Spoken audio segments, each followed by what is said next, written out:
Programming পল্লীতে আপনাকে আবারও স্বাগতম। শুরু করে দিচ্ছি আজকে টিউটোরিয়াল। তো এই টিউটোরিয়ালে আমি আপনাদের সাথে ডিসকাশন করব অবজেক্ট স্টোরেজ সার্ভার সম্পর্কে ডিসকাশন করব এবং অবজেক্ট স্টোরেজ সার্ভার বানানোর জন্য কনফিগার করার জন্য যেই টুলটা লাগবে ওপেন সোর্স, সেটা হচ্ছে মিন.io। আমরা মিন.io সম্পর্কে ডিসকাশন করব। ওকে, আমরা শুরু করে দিই। তো প্রথমত আমাকে আসলে অবজেক্ট স্টোরেজটা কি সেটা জানতে হবে। অবজেক্ট স্টোরেজ একটা হচ্ছে ডাটা স্টোরেজ আর্কিটেকচার। সো আমরা যে ডাটাগুলি স্টোর করি, সো এই ডাটাটা কীভাবে স্টোর হবে, সো এইরকম একটা আর্কিটেকচার হচ্ছে এই অবজেক্ট স্টোরেজ, এবং এখানে ডাটাগুলোকে ম্যানেজ করে অ্যাজ এ অবজেক্ট হিসেবে। সো আমি এখানে যত ধরনের ডাটাই থাকুক না কেন, সেই ডাটা হইতে পারে বাইনারি ডাটা, আমার একটা ইমেজ ডাটা, আমার পিডিএফ, যেই কোনো ধরনের ডাটা আপনি এখানে চাইলে স্টোর করতে পারেন অ্যাজ এ অবজেক্ট আকারে। সো এখানে সব ডাটাই অবজেক্ট আকারে থাকে। সো এই জন্যই এটাকে অবজেক্ট স্টোরেজ বলে। তো এই অবজেক্ট স্টোরেজ আপনি ডাটা আপলোড করতে পারবেন আপনার মতো করে, ইচ্ছে মতো আপনি আপলোড করতে পারবেন। ইভেন এখানে এত ফেসিলিটি আছে যে আপনি অনেক বড় বড় লার্জ ফাইলও আপলোড করতে পারবেন খুব ইজিলি। ডাটা আপলোড যেহেতু করতে পারবো, সেমভাবে ডিলিটও করে ফেলতে পারবো এখান থেকে। সো ডাটা রিট্রিভ, সো যখন আপনার দরকার মনে হবে যে আপনার এই অবজেক্ট স্টোরেজ সার্ভার থেকে ডাটা রিট্রিভ করে আপনি হয়তো কোনো একটা অ্যাপ্লিকেশনে শো করবেন, অ্যাপ্লিকেশনে দেখাবেন, ইভেন আপনি কোনো লাইভ স্ট্রিমিং করবেন, অথবা আর্কাইভের জন্যও রাখতে পারেন। আর্কাইভে রাখলেন, সেটা আপনি রিট্রিভ করে দেখতে চান সো কখনো, তো সেটা আপনি করতে পারেন। তো এই ছিল অবজেক্ট স্টোরেজ। অবজেক্ট স্টোরেজের আসলে মূল কথাই হচ্ছে এই ডাটাগুলোকে, যত আনস্ট্রাকচার ডাটা আছে সব ধরনের ডাটাগুলোকে সে আসলে স্টোর করে অ্যাজ এ অবজেক্টের মতো করে। অবজেক্ট স্টোরেজের কিছু কম্পোনেন্ট আছে। সো অলরেডি অবজেক্ট ডাটা আমি জানলাম। অবজেক্ট স্টোরেজ ডাটাটাকে, আপনার যেই ডাটা আছে সেই ডাটাগুলোকে অবজেক্ট ডাটা হিসেবে ট্রিট করে।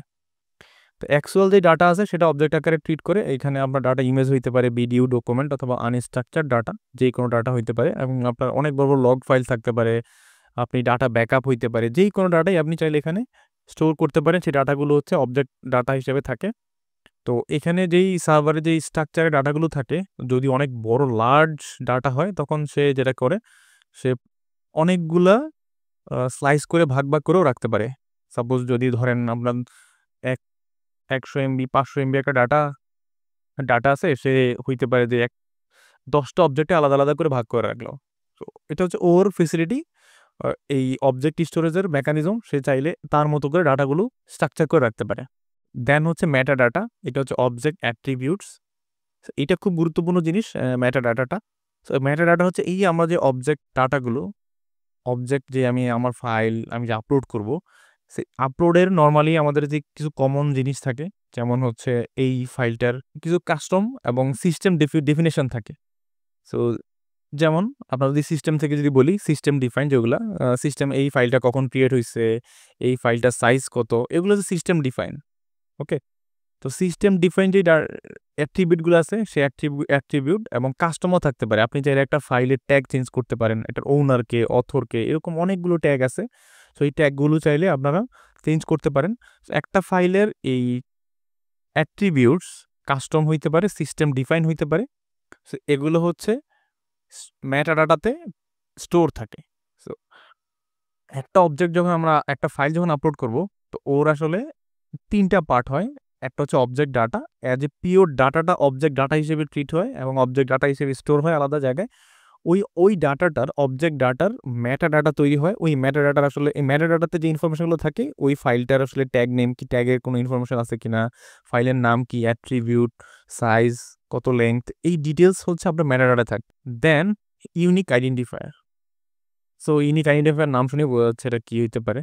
সো এই যে ফাইলটার একটা নাম, সো এই নামটা একটা কি হিসেবে ট্রিট হয়, ইউনিক আইডেন্টিফায়ার। এই নামটা হচ্ছে ইউনিক থাকে। একদম সোজা বলতে গেলে যে আমি যে ফাইলটা আপলোড করলাম, অথবা আমরা যে ফাইলটা আপলোড করব, সেই ফাইলটার একটা আইডেন্টিটি, একদম ইউনিক একটা আইডেন্টিটি, যাতে এটা দেখে আমি মানে এটাকে ডিফারেন্সিয়েট করা যায়। বা আমি যখন রিট্রিভ করে আমি যে অবজেক্টটা রিট্রিভ করব, সেই রিট্রিভটা করার সময় যাতে আমার আইডেন্টিটি ইউজ করে আমি সেই স্পেসিফিক আমার ডাটাটা আমি রিট্রিভ করতে পারি। তো এইটা হচ্ছে একদম কোর কম্পোনেন্ট আপনার অবজেক্ট স্টোরেজের জন্য। আপনার যে ডাটাগুলো থাকে, সেই ডাটাগুলো অবজেক্ট আকারে স্টোর হয়। অবজেক্ট ডাটাটা একদম পিওর যে ডাটা, সেটা হচ্ছে অবজেক্ট হয়ে যায়। আর আরেকটা ফাইল হবে ম্যাটার মধ্যে শুধু আপনার ডিটেলস অথবা আপনার অবজেক্টের অ্যাট্রিবিউটসগুলো থাকবে। আর ইউনিক আইডেন্টিফায়ার তো ইউনিক একটা নাম। আমরা নেক্সট স্লাইডে চলে যাই। তো ওয়ার্ল্ডে কিছু popular object storage system already available.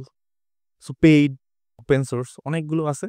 So আমি উল্লেখযোগ্য 4টা নিয়ে আসছি সামনে, যেটা হচ্ছে অ্যামাজন S3। তো এটা শর্টকাট হচ্ছে অ্যামাজন S3। তো S3 মানে হচ্ছে simple storage service. So simple storage service 3টা এসকে ও অ্যামাজন S3 বলা হয়। তো এইটাও অ্যামাজনের একটা AWS এর একটা সার্ভিস। এটা হচ্ছে পেইড। আপনি চাইলে এখান থেকে পেইড টাকা দিয়ে আপনি হচ্ছে স্টোরেজ নিবেন, ওর কাছ থেকে সার্ভিস নিবেন, ও সব রেডি করা আছে, জাস্ট আপনি সার্ভিসটা পারচেস করবেন, দ্যাটস ইট। দ্বিতীয়ত হচ্ছে Google cloud storage.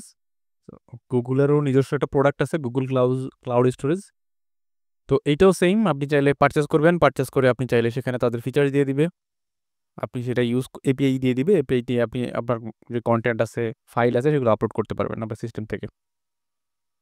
এজিওর bold storage, এটা মাইক্রোসফট এজিওরের। সো এইখানেও সেম, সবগুলাই একই জিনিস, সবগুলাই হচ্ছে অবজেক্ট স্টোরেজ সার্ভার, যেখানে আপনি আপনার অবজেক্টগুলোকে, আপনার ইমেজ ফাইলগুলোকে, আনস্ট্রাকচার ডাটাগুলোকে অবজেক্ট আকারে স্টোর করতে পারবেন। আবার সেখান থেকে আপনি রিট্রিভ করতে পারবেন, ডিলিট করতে পারবেন, আপনার যা খুশি তাই করতে পারবেন। ওকে, তো প্রথম 3টা গেল, এগুলো সবগুলোই পেইড। আপনি এগুলো পেইড ভার্সন, আপনি যদি পেমেন্ট করেন, আপনি চাইলে এগুলো ইউজ করতে পারবেন।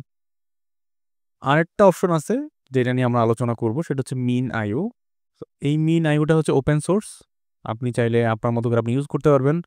আপনার যদি অন প্রেমিসেস সার্ভার থাকে, অথবা আপনার লোকাল পিসিতেও চাইলে টেস্ট করতে পারবেন, লোকাল এনভায়রনমেন্টে।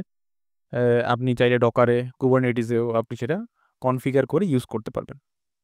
তো সেম থিং, যতগুলো আছে Amazon cloud, Google cloud storage, Azure, মিন.io, সবগুলোর ফাংশনটি সেম। বাট আপনি মিন.io যেটা হবে, আপনাকে সে অ্যাক্সেস দিচ্ছে যে আপনি চাইলে, এটা ওপেন সোর্স, আপনি আপনার মতো করে আপনি কনফিগার করে আপনি ইউজ করতে পারবেন। সেটা আপনি মেনটেন করতে পারবেন আপনার মতো করে। তো আমাদের উদ্দেশ্য হচ্ছে আমরা মিন.io আমরা কীভাবে সেট আপ করতে হয়, কীভাবে আমরা সেখানে আমরা ফাইল আপলোড করতে পারবো, সেখান থেকে রিট্রিভ করতে পারবো, সবই আমরা স্টেপ বাই স্টেপ দেখবো। তো চলো আমরা একটু মিন.io সম্পর্কে একটু ডিটেলস জানি। তো মিন.ioটা একটা অবজেক্ট স্টোরেজ। সো আমরা অবজেক্ট স্টোরেজ জানলাম। সো অবজেক্ট স্টোরেজ যে আর্কিটেকচারটা আছে, এই আর্কিটেকচারটা পুরো মিন.ioতে অলরেডি ইমপ্লিমেন্টেড। আমরা জাস্ট এটাকে ইউজ করব। আমাদের নতুন করে আসলে অবজেক্ট স্টোরেজ বানানোর দরকার নাই। নতুন করে আমাদের আসলে কোনো কিছুই দরকার হবে না। শুধুমাত্র আমরা যেটা করব, মিন.io আমাদের যে অ্যাপ্লিকেশনটা আছে, আমরা এটা ডাউনলোড করব, এটাকে জাস্ট কনফিগার করব, দেন আমরা ইউজ করা শুরু করব, প্লাগ অ্যান্ড প্লে। তো এই মিন.ioটা আসলে খুব হাই পারফরমেন্স। আমরা নর্মালি যেই ফাইল আপলোড করি, সাপোজ ধরুন আমরা নর্মালি যদি বলি, আমাদের যে অ্যাপ্লিকেশনগুলো আছে, আমরা যখন নর্মালি কোনো একটা অ্যাপ্লিকেশন ডেভেলপ করি, আমরা হইতে পারে ফাইল আপলোড করি, কন্টেন্ট আপলোড করি, বিভিন্ন জায়গায় আমাদের অনেক কাজে লাগে। ধরেন আমরা যদি কোনো একটা ইউজার অ্যাপ্লিকেশন ডেভেলপ করি, ইউজারে অবশ্যই আমরা পিকচার রাখি, রাইট? তো নর্মালি আমরা যেটা করি, পিকচারগুলোকে খুব মানে নর্মাল ম্যাক্সিমাম যারা যেটা করি, আমরা কোনো একটা ফোল্ডার পাত, অ্যাপ্লিকেশনের ফোল্ডার পাত, অথবা আমাদের সার্ভারের অথবা অন প্রিমিসেস সার্ভারের অন্য কোনো একটা ডিরেক্টরিতে আমরা সেটাকে স্টোর করে রাখি।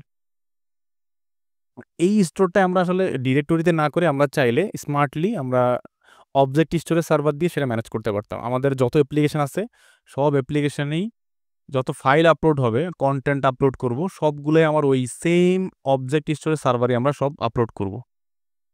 আমাদের এই কোনো স্পেসিফিক কোনো অ্যাপ্লিকেশনে আমরা কন্টেন্ট রাখবো না। তো কন্টেন্ট অ্যাপ্লিকেশন রাখলে যেটা হয়, কি হয়, আপনার অ্যাপ্লিকেশনটা ভারী হয়ে যায়, আপনি যখন এটাকে ডেপ্লয় করবেন, সো ঝামেলা বয়তে হয়, রাইট? তো আপনার ফাইলটাই হবে আলাদা একটা সার্ভারে, অবজেক্ট স্টোরেজ সার্ভার, আপনার ফাইল থাকবে, অ্যাপ্লিকেশন আলাদা, আপনার ফাইল সার্ভার আলাদা। ওকে, তো মিন.io সেটা হচ্ছে অনেক হাই পারফরমেন্স। আপনি খুব অনেক বড় বড় ফাইল আপনি এটাকে খুব কুইকলি আপলোড করে ফেলতে পারবেন। S3 compatibility. সো S3 আমি বলে আসছিলাম যে S3 অ্যামাজনের একটা অবজেক্ট স্টোরেজ সার্ভিস। তো এই সার্ভিসটাতে ওরা আপনাকে কিছু এপিআই প্রোভাইড করে। সো যেটা হচ্ছে এপিআই এর থ্রুতে আপনি আপনার অবজেক্ট স্টোরেজ সার্ভারের সাথে কমিউনিকেট করতে পারবেন। লাইক আপনি আপলোড করা, সেখান থেকে রিট্রিভ করা, ডিলিট করা। সো এই ওর মধ্যে আপনি বাকেট কীভাবে ক্রিয়েট করবেন, সো সব হচ্ছে আপনাকে এপিআই কম্পাটিবিলিটি দিচ্ছে। আপনি ওই এপিআইগুলো পেয়ে যাবেন, একদম সেম এপিআই। আপনি এখানে এপিআইগুলোকে জাস্ট কল করবেন। আমরা নর্মালি যেরকম করে একটা এপিআই কল করি, সেম করে এপিআই কল করতে পারি ইজিলি। এর বাইরেও যদি আপনার মনে হয় যে না আমি এপিআই কল করব না, এখানে অনেক এসডিকে আছে, মিন.io এসডিকে, সব ল্যাঙ্গুয়েজের জন্য এসডিকে অ্যাভেলেবেল। আপনারা এসডিকে ডাউনলোড করবেন আর জাস্ট মেথডগুলোকে কল করবেন, দেখবেন আপনার ফাইল আপলোড হয়ে গেছে। এটা অনেক লাইট ওয়েট এবং সিম্পল টু ডেপ্লয়। এটা অনেক লাইট ওয়েট। আমরা যখন কনফিগার করবো তখন আপনি দেখলেই বুঝতে পারবেন যে এটা ডেপ্লয় করা কত সহজ এবং এটা কত লাইট ওয়েট, কত কুইকলি আপনি ফাইল আপলোড করে ফেলতে পারবেন। ওকে, আবার হচ্ছে আপনি খুব কীভাবে কত দ্রুত আপনি ফাইল আপলোড করে ফেলতে পারবেন, দ্যাট হচ্ছে এটা সব মানে ইনফ্রাস্ট্রাকচারের জন্য আপনি অ্যাভেলেবেল আছে। আপনি চাইলে কনফিগার করতে পারবেন, উইন্ডোজের জন্য পারবেন, লিনাক্সের জন্য পারবেন, কুবারনেটিস, কন্টেইনার, আপনি যেভাবে চান আর কি। অন প্রিমিসের সার্ভার যদি থাকে আপনার, সেখানেও আপনি চাইলে সেটা ইনস্টল করতে পারবেন, কনফিগার করতে পারবেন। আমি অলরেডি বলে আসছি এটা হচ্ছে একটা ওপেন সোর্স। যেহেতু এটা ওপেন সোর্স, আপনাকে এক্সট্রা কোনো টাকা দেওয়া লাগবে না, আপনি আপনার মতো করে সেটা ইউজ করতে পারবেন। হ্যাঁ, যদি আপনি মিন.ioকে আপনি পেইড ভার্সন নেন, পেইড সার্ভিস নেন, সেই ক্ষেত্রে আপনি যদি কখনো কোনো প্রবলেমে ফেস করেন, আপনার সার্ভার যদি কখনো প্রবলেম ব্যাকআপের জন্য এরকম কোনো যদি ইস্যু হয়, আপনাকে তারা ব্যাকআপ দিতে পারবে বা ব্যাকআপ দিবে। বাট যদি আপনি ওপেন সোর্স ফ্রি ইউজ করেন, সেই লাইবিলিটি আপনাকে সেই ব্যাকআপ রাখতে হবে, আপনার মতো করে আপনি মেনটেন করতে হবে আসলে। সো মেনটেনটা আপনার। ওকে, তো এই ছিল। আমরা যদি পরবর্তী স্লাইডে যাই, মিন.ioর কিছু ফিচার জানবো। সো আমি অলরেডি S3 কম্পাটিবিলিটি বলে ফেললাম। S3 কম্পাটিবিলিটি কি, সেখানে আসলে এপিআই আপনাকে দিবে। তো যে এপিআইগুলো আসলে আমাকে বানাইতে হবে না, সো এটা অলরেডি বিল্ট ইন আছে, আমি জাস্ট এপিআইগুলো ইন পয়েন্ট ধরে কল করবো, that's it. Then identity and access management, এখানে অ্যাক্সেস ম্যানেজমেন্ট আছে, মানে আপনি চাইলে আনঅথরাইজ কেউ এখানে লগ ইন করে ফাইল দেখতে পারবে না। সো এইখানে যেই ফাইলগুলো থাকে এগুলো কেউ বাইরে থেকে দেখতে পারবে না, অবশ্যই তাকে পোর্টালে লগ ইন করতে হবে, আদারওয়াইজ আপনার এপিআই দিয়ে অ্যাক্সেস করতে হবে, এর বাইরে আপনি চাইলে অ্যাক্সেস করতে পারবেন না। বাকেট এবং অবজেক্ট লেভেল পলিসি আছে। সো এখানে প্রত্যেকটা বাকেট এবং আলাদা আলাদা ইন্ডিভিজুয়াল অবজেক্ট দেখার জন্য আপনি পলিসি সেট করতে পারবেন, লাইক আপনি কোন বাকেট কাকে দেখতে দিবেন, বা কোন বাকেট কোন অ্যাপ্লিকেশন আপনি দেখতে দিবেন, কোন অ্যাপ্লিকেশন থেকে দেখতে দিবেন, অথবা কোন বাকেটটা কোন ইউজারকে দেখতে দিবেন, এরকম পলিসিগুলো আপনি চাইলে ডাইনামিক ইমপ্লিমেন্ট করতে পারবেন এভরি সিঙ্গেল বাকেটের জন্য। অ্যাক্সেস রুলস যেটাকে বলে, অ্যাক্সেস রুলসগুলো আপনি বলে দিতে পারবেন, ডিফাইন করে দিতে পারবেন যে এইটা অ্যাক্সেস করার জন্য আসলে আপনার কি রুলস আছে। ধরেন হইতে পারে যে আপনি এই রোলে দিবেন, ওই রোলে দিবেন না, ওই ইউজারকে দিবেন, এই ইউজারকে দিবেন না, বা এই অ্যাপ্লিকেশন থেকে অ্যাক্সেস দিবেন, ওই অ্যাপ্লিকেশন থেকে অ্যাক্সেস দিবেন না। সো এরকম অনেক কিছু হইতে পারে। ইনলাইন কম্প্রেশন এবং এনক্রিপশন, সো এখানে একটা চমৎকার জিনিস, যেটা হচ্ছে ওই আপনার যে ফাইলটা আপলোড করবেন এই স্টোরেজ সার্ভারে, সেটা হচ্ছে ও কম্প্রেশন করে রাখে ওর মতো করে, ওর মেকানিজম আছে, ও এটাকে ফাইলটা চাই সাইজ কমায় ফেলে, এবং সে যদি অনেক বড় ফাইল হয়, সে ফাইলটাকে সে অনেকগুলো জায়গায় স্পেলিট করে রাখে, দেন হচ্ছে ইনক্রিপশন করে ফেলে ওর মতো করে, ওর মেকানিজম ও ইনক্রিপশন করে ফেলে। এই ফাইলটা আসলে নর্মালি আপনি ভিউ করতে পারবেন না। আমরা আমাদের অবজেক্ট স্টোরেজ সার্ভারে কোনো একটা ফাইল আপলোড করি, সো ফাইল আপলোড করার পর আপনি ওই সার্ভার পাতে যদি যান, সার্ভার পাতে গিয়ে দেখবেন আপনার ওই ফাইলের একটা অবজেক্ট ডাটা ফোল্ডার ক্রিয়েট হয়েছে, একটা ম্যাটা ডাটা, একটা কি। তো আপনি ওই অবজেক্ট ডাটাকে আসলে ফাইল সার্ভারের মতো করে নর্মালি ডাবল ক্লিক করে ওপেন করতে পারবেন না। ওইটা ইনক্রিপ্টেড ডাটা, আপনাকে যদি এটা ওপেন করতে হয়, অবশ্যই আপনাকে ওর যেই আপনাকে ইউআই দিবে, অ্যাডমিন প্যানেল দিবে, সেই প্যানেল দিয়ে গিয়ে ভিউ করতে হবে, আদারওয়াইজ আপনাকে এপিআই ইউজ করে সেটাকে ভিউ করতে হবে। এবং সিএমডি আছে, আপনাকে সিএমডি ইউজ করেও সেটা ভিউ করতে পারেন। সো সিএমডি মানে হচ্ছে সেই এন্ড অফ দ্য ডে তার যে মেকানিজম এপিআই কল করা। তো আপনি এই উপায়গুলোতেই আসলে আপনার ফাইলটাকে অ্যাক্সেস করতে পারবেন, আদারওয়াইজ পারবেন না। দেন আমি যদি যাই ইউজ কেস অফ মিন.io, আসলে কি ক্ষেত্রে আমি কি কাজের জন্য আমরা মিন.io ইউজ করতে পারি। সো ব্যাকআপ অ্যান্ড আর্কাইভিংয়ের জন্য। তো আপনার যদি এরকম হয় কোনো ডেটাবেস থাকে, ডেটাবেসের অনেক ফাইল থাকে, সো সেই প্রত্যেক দিনই আপনার ডেটাবেস ব্যাকআপ হইতে থাকবে, অনেকে ঘন্টায় নেয়, অনেকে আধা ঘন্টা পর ব্যাকআপ নেয়, ইনক্রিমেন্টাল ব্যাকআপ হইতে পারে। সো এরকম অনেক ধরনের ব্যাকআপ আপনি নিতে পারেন। সো আপনার ব্যাকআপের জন্য চাইলে আপনি এরকম একটা মিন.io অবজেক্ট স্টোরেজ সার্ভার নিতে পারেন, সেই অবজেক্ট স্টোরেজ সার্ভারে সব আপনার ব্যাকআপ ফাইল আপলোড হয়ে যাবে। দেন প্রাইভেট ক্লাউড স্টোরেজ, আপনি চাইলে আপনার প্রাইভেট ক্লাউড স্টোরেজও থাকতে পারে, যেখানে এটা আপনি নিজের মতো করে আপনি হোস্ট করবেন। সো আপনি এটাকে আপনার মতো করে হোস্ট করবেন এবং আপনি মেনটেন করবেন, আপনি আপনার যত ফাইল আছে সেখানে আপনি আপলোড করতে পারবেন। So feel like cloud storage, private cloud storage.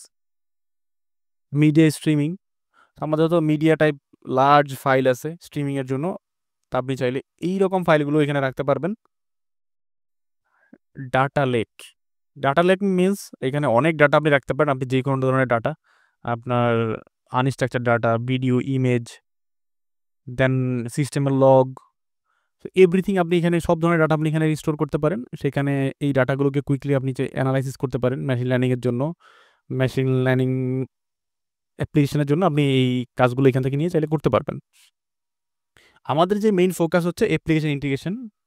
So আমাদের মেইন ফোকাস হচ্ছে বাকিগুলো না, আমাদের মেইন ফোকাস হচ্ছে অ্যাপ্লিকেশন ইন্টিগ্রেশন, যেখান থেকে আমরা আমাদের যে অ্যাপ্লিকেশনগুলো আছে সেই অ্যাপ্লিকেশনের যদি আমাদের কোনো কন্টেন্ট দরকার হয়, কন্টেন্ট আপলোড করার দরকার হয়, আমরা এই মিন আইও ইউজ করে, এই মিন আইও অবজেক্ট স্টোরেজটা ইউজ করে আমরা আমাদের অ্যাপ্লিকেশনের সকল ফাইল, আমাদের ডকুমেন্ট, আমাদের যত কন্টেন্ট আছে সব আপলোড করব আমাদের অ্যাপ্লিকেশন থেকে। তো আমাদের ফোকাসটা হচ্ছে এই জায়গায়। সো আমরা আমাদের অ্যাপ্লিকেশনে কীভাবে আমরা সেটাকে সিমলেসলি এপিআইটাকে অ্যাক্সেস করে আমরা ইন্টিগ্রেট করতে পারি, অথবা আমাদের ফাইলগুলোকে আমরা আপলোড করতে পারি খুব ইজিলি। এইটা হচ্ছে আমাদের মেইন ফোকাস। তা আমরা অবশ্যই হ্যান্ডস অন ল্যাব দেখব, আমরা কীভাবে আমরা সেই কাজগুলো করতে পারি, কনফিগার করতে পারি। আমরা আমাদের একটা ASP.NET কোরের একটা এপিআই থেকে আমরা কীভাবে ফাইল আপলোড করে আমরা লোকাল ফোল্ডার লোকেশনে সেভ না করে আমরা আমাদের ফাইল স্টোরেজ সার্ভারে কীভাবে আমরা স্টোর করতে পারি, সেগুলো আমি দেখাবো, আপনাদের ইন্টিগ্রেশন করে দেখাবো ওয়ান বাই ওয়ান।